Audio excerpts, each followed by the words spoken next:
How was that? Just fine.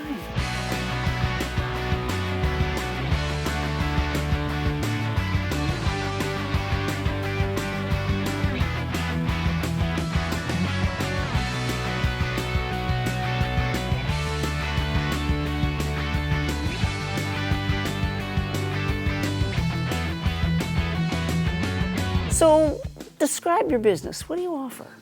So we are the biggest queer-owned shop in Kalamazoo. We're all neurodivergent, queer, LGBT-friendly, BIPOC-friendly.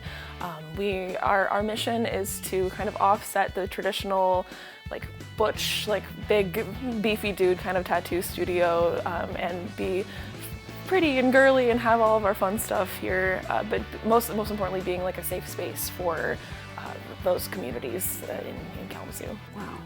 How did you get into the business of tattooing? So I have a degree in costume design from Western Michigan University. Didn't like it. Loved the program, had a good time, learned a lot, but it wasn't really a good fit for me. And so I went and got a master's degree also from Western in public history, which is like museum studies. I was a collections management manager at a local museum.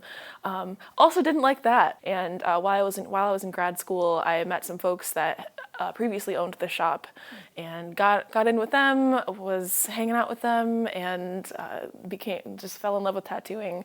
And when my museum job came to an end, the former owner, they were like, hey, we need help with the social media, the website, that kind of thing. So I slowly started to do stuff with that. And when they moved away back to Oregon this past year, we traded the shop off to me. So.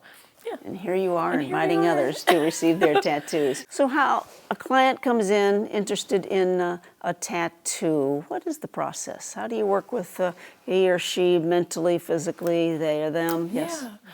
So typically, I'm the shop owner, and I'm kind of like the central hub for most of the booking. So people will typically reach out to me and say, hey, I want this cat on a mountain, or whatever crazy stuff that people want.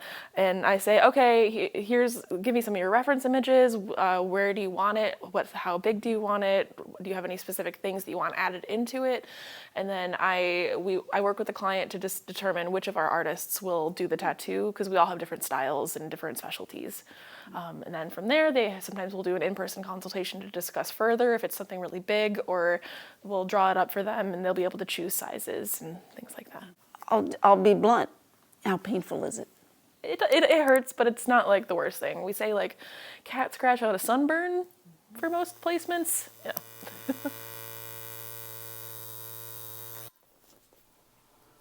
Oh, yeah.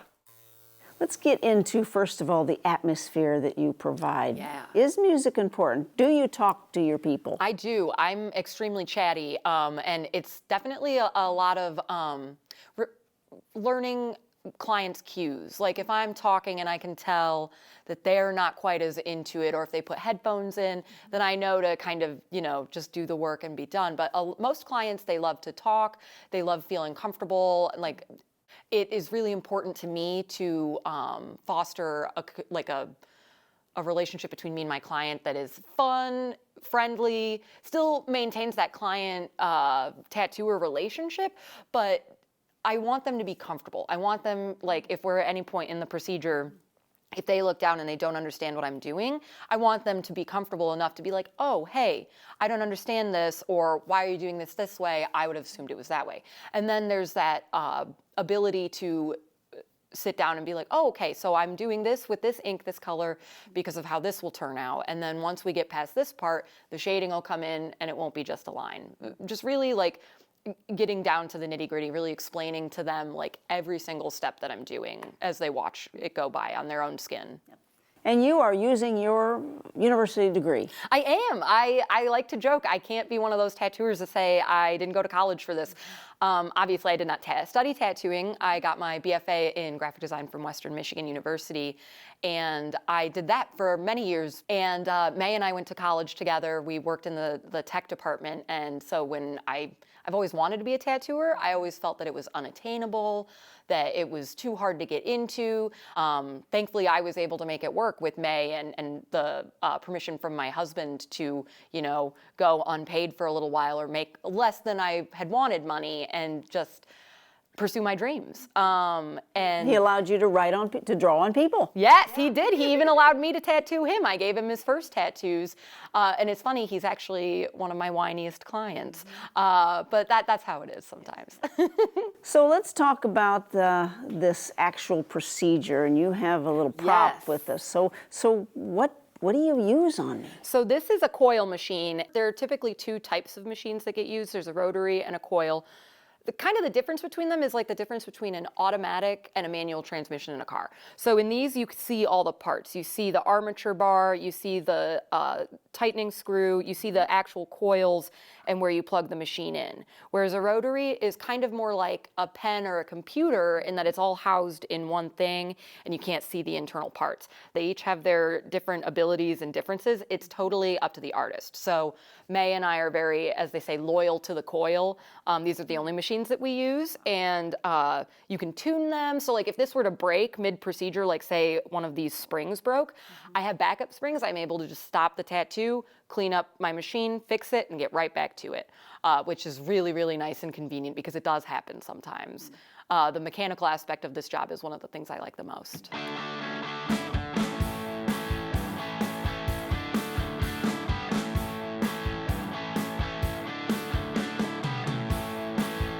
So how I'm gonna start is I'm gonna start down here, I'm gonna do a little line, I'm gonna pull back, and you're gonna be like, oh, that was fine, and we'll keep going. Great. If you need a break for water or snacks, or if you get lightheaded at any time, just let me know. Sure.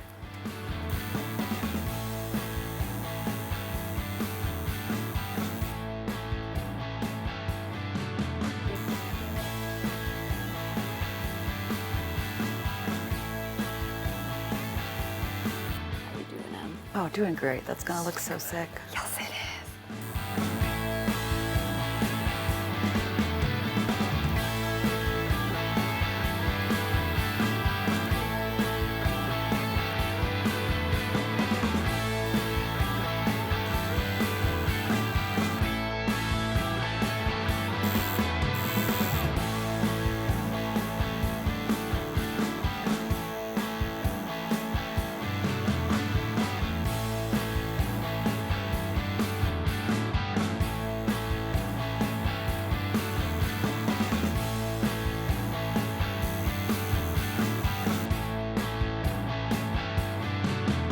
Show off your knees. Oh yes, these are my knees. This one is for my grandpa, because he was a Seabee in the Navy. He was the only person in my family with a tattoo before I got one, and of course his was from like the 50s when he was in the Navy. And they're my favorite tattoos, and the ability to show off that I have both my knees tattooed when knee tattoos are pretty painful. I would say maybe one of the most painful spots on your body to get tattooed, to go through both of them, and I think that's the ultimate goal with tattooing, besides covering yourself in beautiful artwork, is to prove that I'm strong. Do people stare? I definitely get looks. There was one time I was in Meyer and an older woman like turned the corner and saw my tattoos and she goes, "Oh dear Lord in heaven." And my mother-in-law got upset and I was like, "No, Leanne, that was amazing." Because most people now, they respect it. Like they think it's cool, they see it for what it Yeah, is. you're kind of looking, it's like, whoa, that Yes, is cool. so I don't mind the staring. You can usually tell if somebody means it in a mean way Lord too. in heaven. That's funny. Well, let's start with this bird and why you chose the colors. And is it a robin? Yeah, it's a robin. So my friend Nate did this.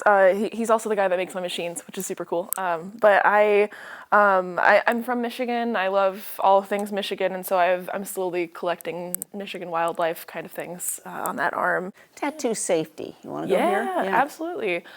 So tattoo safety is something we take super seriously here. We make sure to show expiration dates on our needles to every client. We make sure that we're never reusing things. Obviously, the needles go into the sharps container when we're done.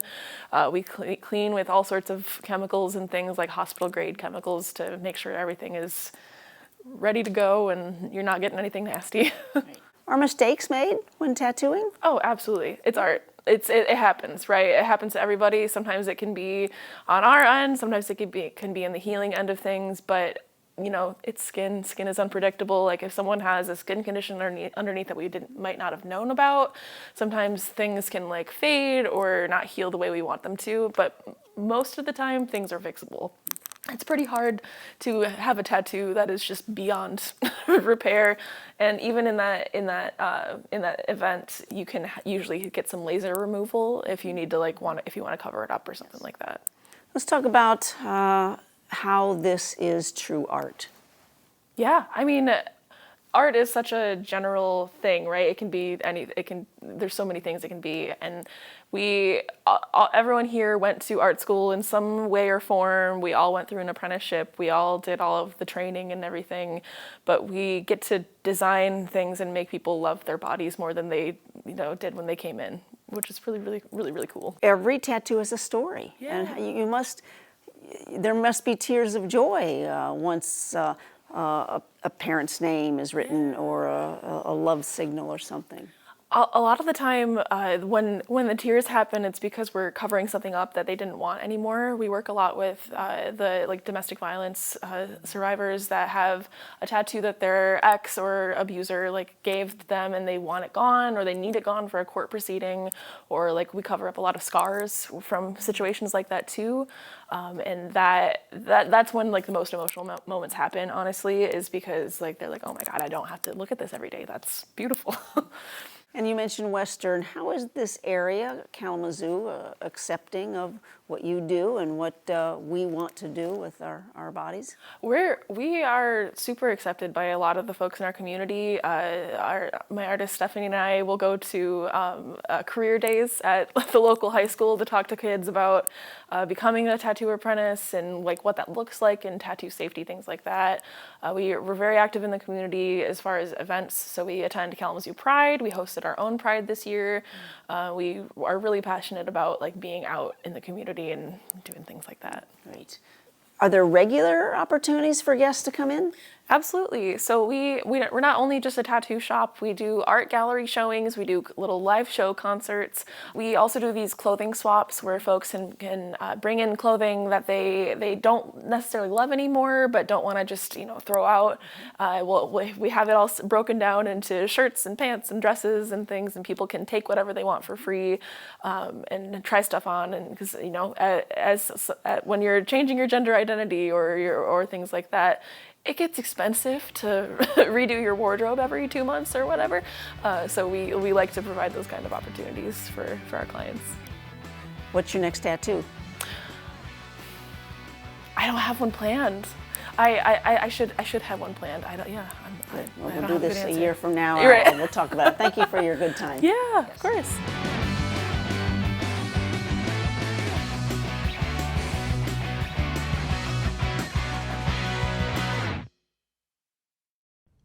Thank you so much for watching. There's also more to explore with Kalamazoo Lively Arts on YouTube, Instagram, and WGVU.org. We'll see you next time.